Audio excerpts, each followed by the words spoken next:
Hey, what's going on guys? Migzuba here, and in today's video we're going to be taking a look at a Sultai Ultimatum deck for standard best of one.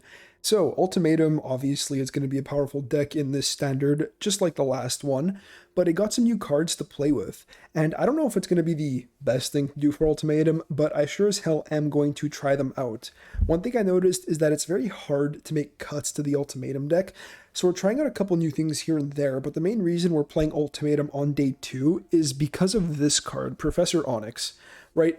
It combos super well with Ultimatum because basically what you can do is you can Ultimatum for Onyx, Vorinclex, and Tybalt, and then if they pick Vorinclex, then you guarantee to get to either ultimate your Professor Onyx or your Valky.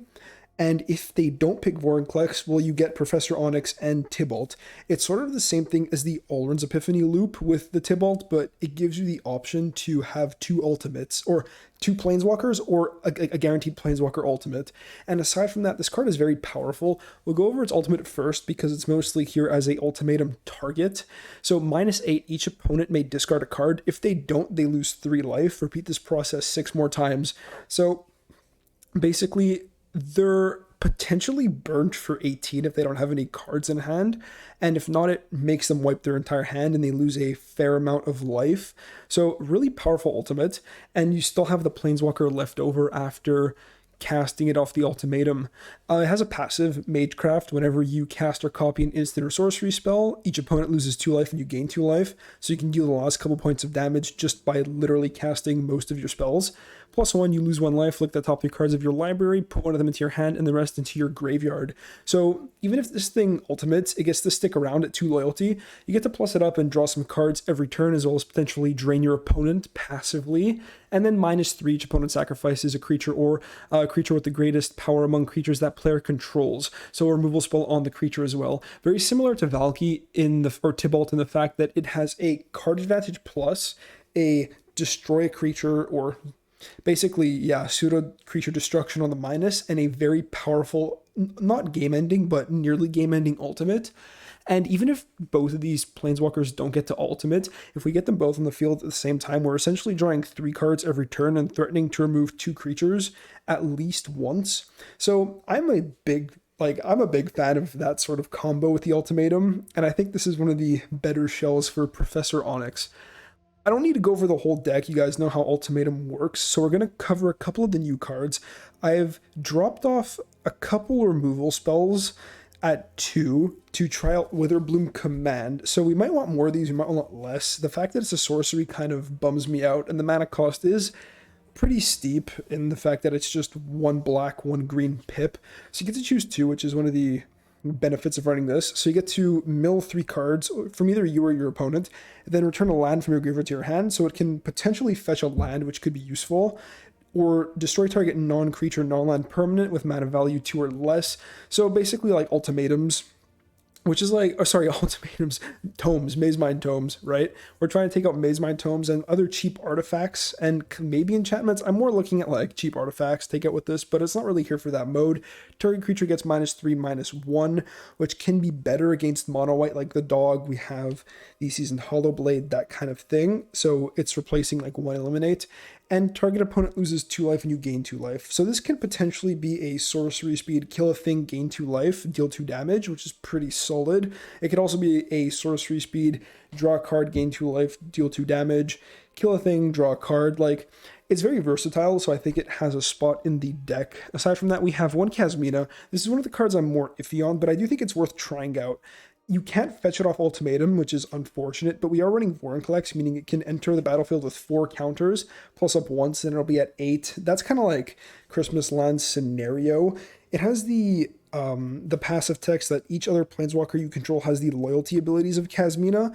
So if we get our Professor Onyx or our Valky out and get the plus a bunch of times when we cast this, we get to do the -8, which is search your library for an instant or sorcery spell that shows a color with this card, i.e. Ultimatum, or maybe like Alrund's Epiphany. And then we get to cast it without paying its mana cost, and then shuffle, exile that card, shuffle. Yeah, okay, so we get to exile it, then cast it without paying its mana cost. So not bad. It can also help us get through our deck in like some sort of control mirror staring match. And you get to minus to create a body, which might be relevant. Like it comes down and kind of protects itself. So we're going to try this out. Two more new cards we have. We got Divide by Zero. So I'm actually really excited to play this in newer control decks. Return target spell or permanent with mana value 1 or greater, so not tokens, to its owner's hand, and then you learn. So this means that you can basically target spells on the stack in kind of the same way you did Aether Gust, but Aether Gust would only target red or green spells. This one can target any spell or permanent. So very versatile card. It does go back to their hand, so it's worse than Aether Gust, but you get to pseudo draw a card in Learn, and we have our 7-card sideboard in Best of 1. We'll go over the Learn cards. I guess we can do it right now. We got Confront the Past, Versatile Removal. Reincarnation. So return target planeswalker card with mana value X or less from your graveyard to the battlefield, so you can reanimate one of our planeswalkers. Or yeah, removal in the fact that we can remove loyalty counters from a planeswalker and hopefully kill it. This basically searches for a land, helps us at our land drops, we gain some life. Destroys a artifact or enchantment. If it's cheap, you get one of these 1/1 pests. Just versatile removal. If you're quote-unquote behind, as in like behind in hand but ahead on board, you can cast this and draw a bunch of cards. And here it's basically just like, I guess, an alternate win con. We get to make a lot of tokens and potentially kill our opponent. I don't plan on fetching these cards very often, but the fact that we have the option to play them in Best of 1 is really cool. We also have Eureka Moment, which is replacing the 1 copy of, oh man, what's the card called? Behold the Multiverse that I used to play at the 4 spot. Behold the Multiverse is interesting because you can foretell it on 2 and then cast it on 3, but we still can kind of do that with Eureka Moment via Wolfwillow Haven Ramp. So basically you get to draw 2 cards, then put a land card from your hand onto the battlefield, acting as a more expensive growth spiral that gives you another card. So this is essentially card draw like Behold the Multiverse gave with Ramp, and we are a Ultimatum deck, so it can really help us get to Ultimatum faster. For these Snarls, the mana base is already very tight, and we have a lot of basics, and we don't want too many tapped lands, so we're only running 1 of each Snarl in the spots of 2 Fable passages, because while these do have land types, and we typically will have basics due to like cultivates and stuff like that, I don't want to run the risk of having too many tap lands, so I basically put them in the spots where Fabled Passage can be an untapped land, but it can also be a tap land. In that way, I think these cards are good, but I wouldn't go all out on these Snarls because the pathways, while they don't actually give you multiple colors, can really be crucial in being untapped, especially in Best of 1. So everything else is relatively standard for an Ultimatum deck. I just want to cover the new stuff. Deck list will be in the description down below, as always. If you like the deck and are an Ultimatum fan, I know there's not everybody loves this style of play, and it's not a lot of fun to play against, but if you do happen to enjoy it, drop a like on the video and consider subscribing. It motivates me to make more content. So that's going to be it for me, guys. Let's get into some games. Oh god, do I dislike this hand. I mean, 2 of our Ultimatum hits. Maybe we just go 1, 2, 3 into like Gargaroth. I think we have to keep. I don't think it's worth mulliganing, but like opening with this in our hand is just, ugh. It's like starting with a mulligan. And nothing on 2 either. I don't know, maybe this was a mulligan. Maybe I'm just being too greedy and relying too much on the Gargaroth. Alright, what you got? Tap land, okay. Nice. So do we play you? That's the question. Are we ever going to get to 7 mana in this game? We have our red source. We don't know what the opponent's on. You know what? I think this is worth it, just so we get to see their hand. They could be really aggressive. We could take a good creature, which might be relevant because our curve is looking a little bit awkward. Good old rogues. Alright, well, we can take that. So pretty happy I played it, honestly. Scavenger doesn't look great. If we have no cards in yard, it dies to the Nightmare. And Nightmare will eventually take into the story as well. That's a draw. Okay. It's Biorian. I'm not just going to play an empty Nightmare. I want value off of it.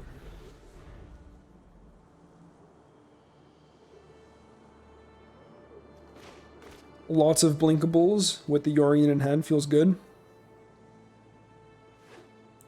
Okay, that's a lot of blue, and we know that they could have played the Scavenger because they have a pathway. Your go? Alright. Feisty one. Let's play around, I guess, Force Spike, Jouari's Disruption. You want to counter it? They'd full mana dispute. Okay. I don't think they're very happy with me for taking the Soaring Thought Thief. And they play Scavenger. Hey, I don't know, that still dies to Elspeth's Nightmare. Command? Does Command do anything for us? Well, if they start milling us, we can for sure get a land.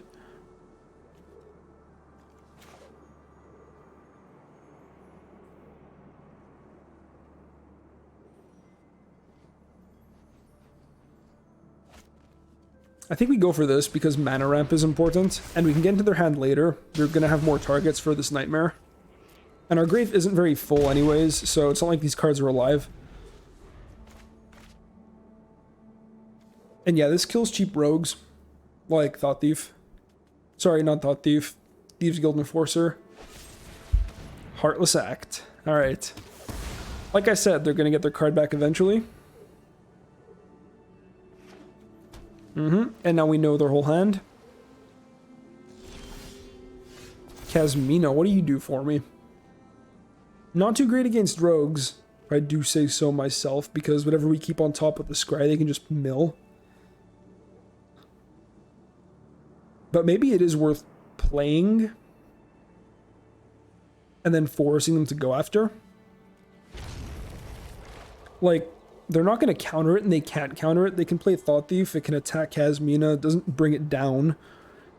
It gives them something to focus on. Aside from that, we can drain them, and we can't even get a land back. We don't have a land. Alright, so I guess it's you. I like that better than Naked Nightmare.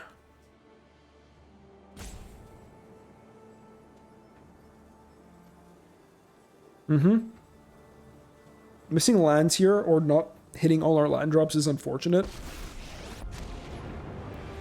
We could have also just played Yorion to try to get another land, but I don't like that very much, especially when we can potentially blink a Nightmare. Well, that's going to get milled, so I guess not. I think I would have kept land on top, because we know that that's going to get milled and we can get it back with a command.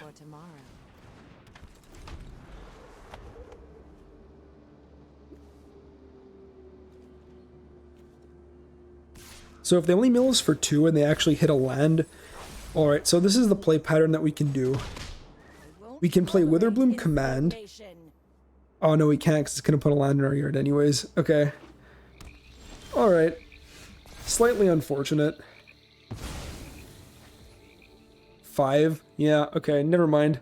That play pattern did not go exactly how I wanted it to. We can plus this again and scry. I think we just wait on that for a second.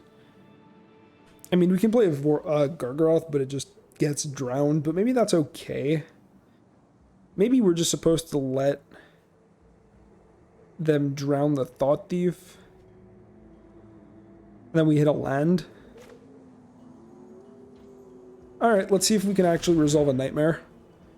I think this gets countered. But I think that's also okay. Lots of rogues. It's very popular nowadays. Yep, and they drown it.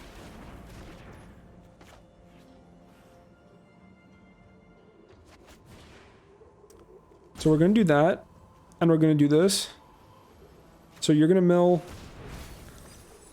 Ooh, we get some good hits. Okay, and we're going to grab this land. And we're going to play it on... Or we have green. I think we just need a bit more green right now. Because of all our green spells in hand. We'll plus you. Fabled Passage. I mean, we'll let that get milled. That's okay. We don't have any escape cards, so it's whatever. And knowing that one of the cards that gets milled isn't exactly great seems fine. This thing is slowly building up some loyalty. And see, they don't go after our face, which is something. Oh, they do go after our face. They don't care about Kesmina. Because, we kept on top regardless. Okay. Zareth. So what do you get? Valky? Land binding? I guess you get binding, right? But now they don't have Into the Story open. And then, yeah, binding takes out Kesmina. That's true, they're not Lurrus rogues. Cool. So annoying, but, like, fine, all things considered. We have ultimatum mana, I think. Blue, blue, green, green, green, black, black. Yeah, we do. Okay. So, now what? Gargaroth? And just say, can you draw an answer? I kind of like that. They can play their Thought Thief, but then basically they have to draw an answer off the top of their deck or off Into the Story. They're not going to get the land from the binding anyways. If they forget Gargaroth has reach, that's going to be pretty funny. Yep, they rip you Into the Story. Do you have another Heartless Act there? Another Drown? I mean, they definitely have answers. Maybe I should just put stops to bluff that I may or may not have interaction. Oh, they're just going in. Okay. I'm gonna block you. Even if they want to Zareth me again, I think that's completely fine. Let's draw a card. Oh, and they're trying to trade? Okay. Oh, look how punished they get. Oh, they got so punished. This one or the attacking one? That means they don't have blockers. This one. And the Lord effect dies down, so they need a counterspell here. Thinking. They let it go, so I guess they're convinced I have ultimatum. Mm-hmm. Okay. Let's play this and try to play around a full... Nope, we're not playing around anything by doing that. I guess we're just going to play Vorinclex and try to press for lethal. Uh-huh. Say what's up. We can make another 3-3, which might actually be good based on our board presence. Let's do it. I'll just go to be the beatdown. We have some creatures here. They go for a Thieves Guild Enforcer. Well, that's going to block. They hit some land. Yeah, and we hit them for a fair amount of damage regardless. We still have the Vorinclex, and now we have a 3-3. Alright, so like the most bootleg ultimatum game ever. Scavenger. Eureka Moment. Do you do anything interesting? I guess we can draw a removal spell, so we go for it. If they have a counter, so be it. No lands. Well, we can get some lands. We're attacking regardless here.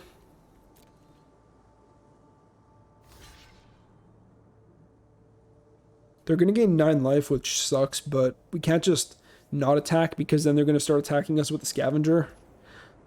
So they're going to gain 9, they're going to lose 3. Yeah. So, we cultivate, try to find some more land, hit our Omen.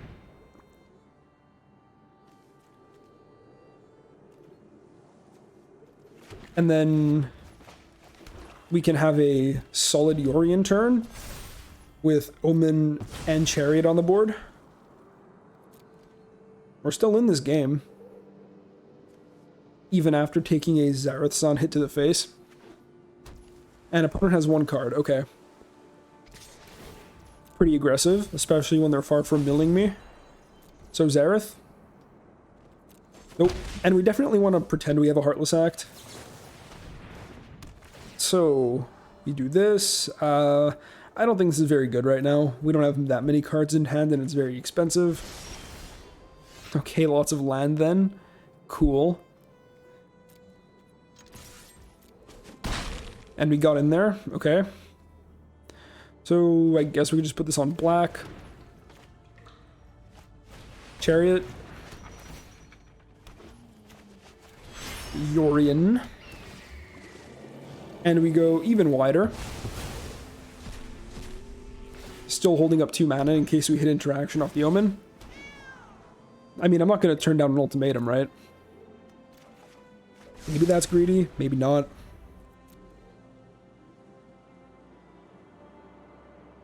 Is that it for the opponent? If they let me have the ultimatum, I'm going to do the thing. Oh, I can't even do the thing I was talking about. That's unfortunate. They say thinking. You have like Agadeems. And they scoop. Yep. So, I mean, we didn't actually get to do the Professor Onyx Vorinclex thing, mostly due to Vorinclex being in our hand and us never resolving ultimatum, but we have a weird kind of mid-rangey, grindy game against rogues, which showing off some of the new cards, that was pretty cool. Okay, I really don't like Vorinclex in the hand, and no green. I think I'm going to send this away. Much better. And we can send away an Epiphany and not feel too bad about it because it's an ultimatum target. Oh boy. On the draw though, slow hand. 2 mana interaction is pretty imperative. We find Jwaris, which hopefully can hit an Annex or something. No 2-drop.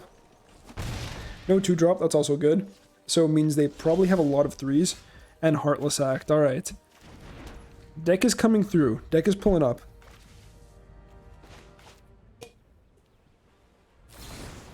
And they stomp. Is that fine? I think that's fine. I think that's fine. If they're gonna play the Bone Crusher, then it takes up their whole turn and it goes right into the Jwaris. Which is why we do that. Okay. And we just take 1 here. So cool. Another ultimatum. Alright. Let's get our ramp on, especially because we have binding on 4. So we want another blue, and I think another green. Yeah. Seems fine. Do your worst, Mono Red. That's pretty bad. Not gonna lie. Double Fervent Champion is kind of brutal. But that's it. And if that's all they're doing, I think that's actually fine. Let's be greedy, buy Yorion, and hold open Heartless Act. While we have breathing room.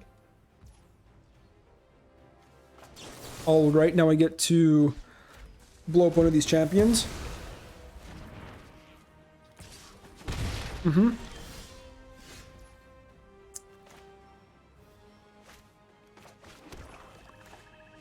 gonna play this out. If they play anything else onto the board, we get to reset binding with Yorion. There's a charger. Event. I mean, how much value am I looking to get, right? I guess we'll grab this one. So right now we're on green, green, black, black. 1, 2, 3, 4, 5, 6. Yeah, I guess we do just reset. We'll get another actual blue source down. Oh, we were on 7? Jesus, I can't count. Let's go. Absolute greed, guys. What? Oh, and I was gonna do the freaking Professor Onyx thing. They're not even gonna see what I have to get. That's so lame. I get it though. It's frustrating. A little slow, but yeah, it's fine. We basically get to go foretell this on 2, buy Yorion, bind something, and then play Verdict. Very pretty arena. Big fan of the vibe. We play this tapped, then we have this untapped on 2. Because of the forest and hands, we can foretell. It gives our opponent a little bit of information, but it's really not the biggest deal.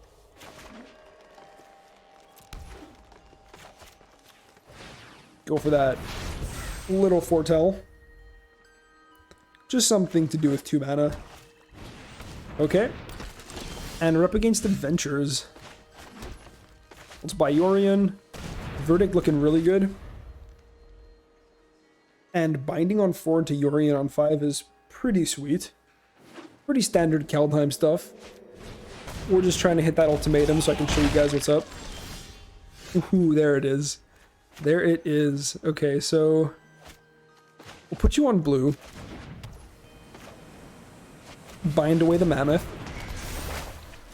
Even though they can draw cards off the Innkeeper, I think it's worth taking out the Mammoth because of the Great Henge. So I wonder if they have any Witherbloom stuff in their deck, like any brand new type of thing. There's some pretty good removal spells in Golgari that are brand new. So we'll see if those come up.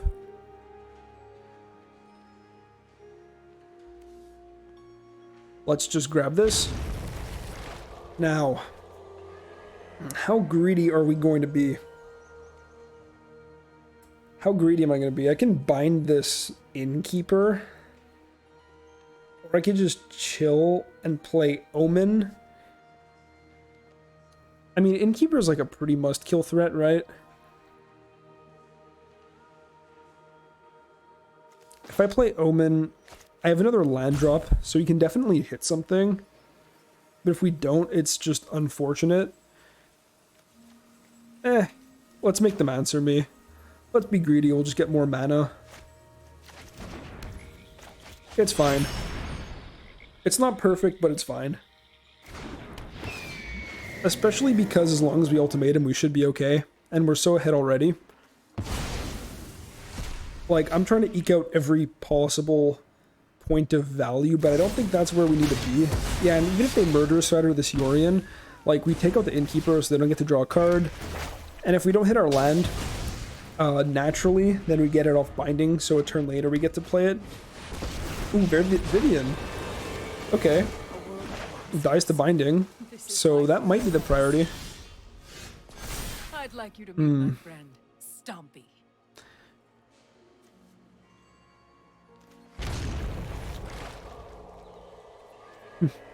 So what's the plan? What's the plan? I think I actually ultimatum here, but I don't think I fetched Tybalt. I can bind plus Omen. Maybe we just do that. Maybe we take it slow.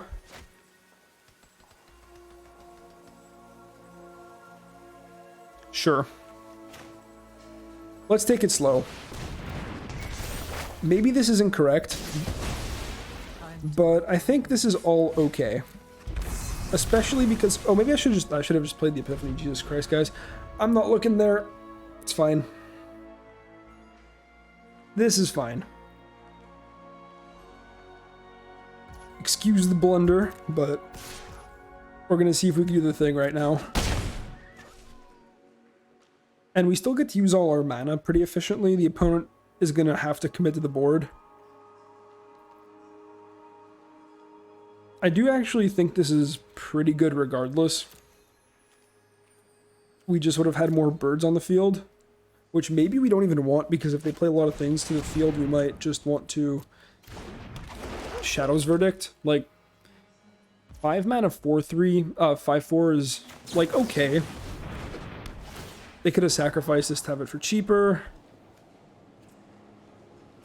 Nope, not any more lands. We're good on that. Yep, that's a lot of land. Double ultimatum. Nice.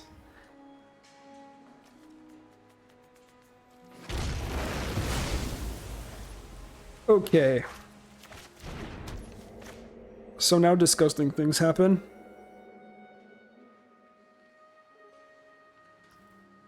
So I want to do ultimatum first. That's the question.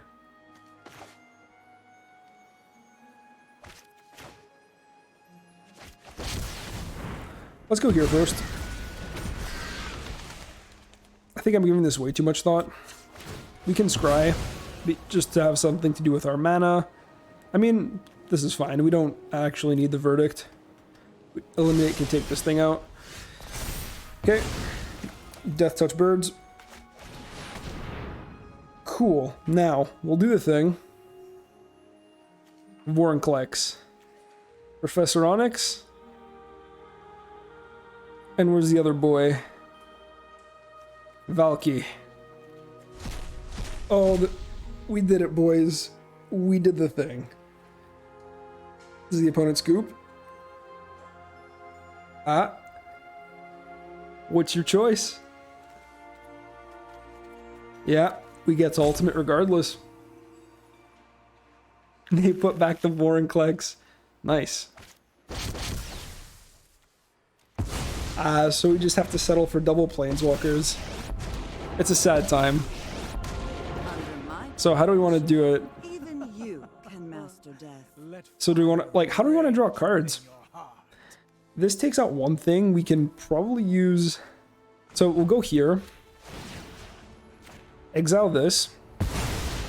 And away you go. Right? We can actually cast it, which is pretty cool.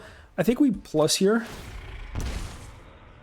We'll grab Heartless Act. Seems fine. We could also just grab the removal spell. Come on, there's gotta be something useful. Ugh.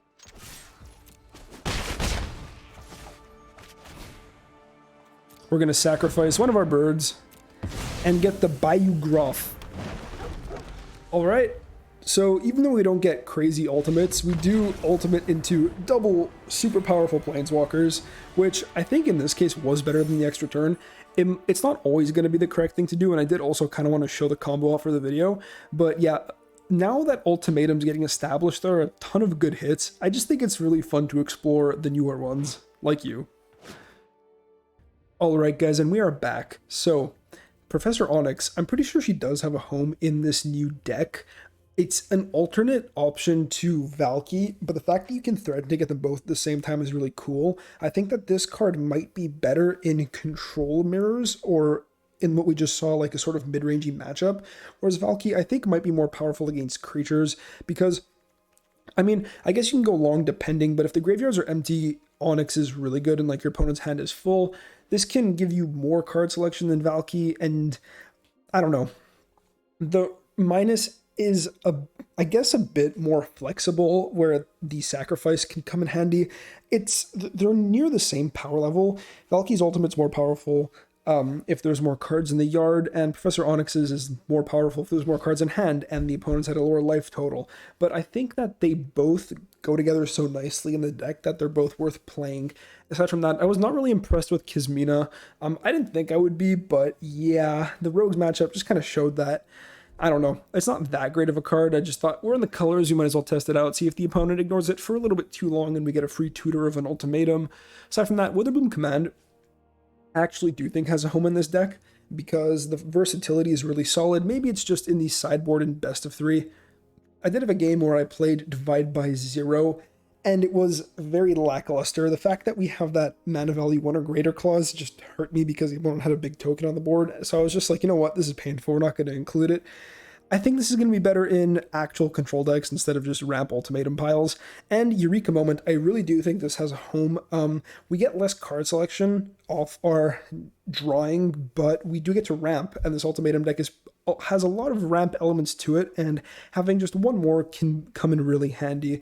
I'm happy with my Snarl count. I think 2 is fine. You might be able to get away with going up a little bit more, but at that point you might want to run more basics, and it gets a little bit messy.